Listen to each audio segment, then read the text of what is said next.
I've been alerted about some dodgy fire doors at this school, so I've come to do some undercover filming to see if they're up to scratch. First off, this looks like a pair of riser doors. Straight away you can see the gap in between is well in excess of the correct width of 3mm. I'm using the BWF gap checker to be sure, and the gap is probably twice what it should be. I can actually see the lock bolt and the contents of the cupboard. This is a classic gap issue. And where are the fire doors keep locked signs? We have a similar issue here. The door has the correct signage, but I don't even need the gap checker to see a serious problem.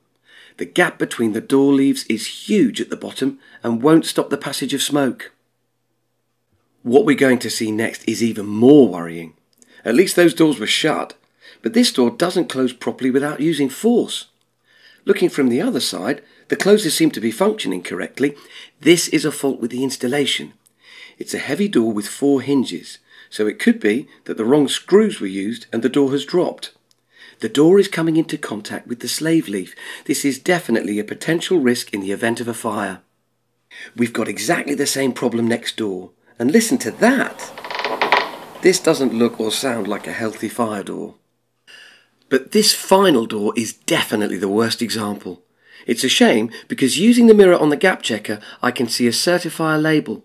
A third-party certified door has been chosen, but the installation isn't right, and it certainly hasn't been inspected or maintained properly. The door sticks on the floor and won't shut. The floor may not be level, but I suspect the door has dropped, and when it's been closed it's even possible to see daylight through the gap.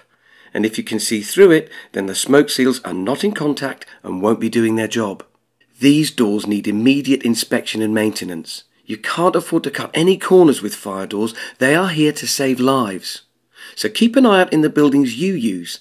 Contact the relevant authorities if you see a problem, and upload your photographs to me via Facebook and Twitter.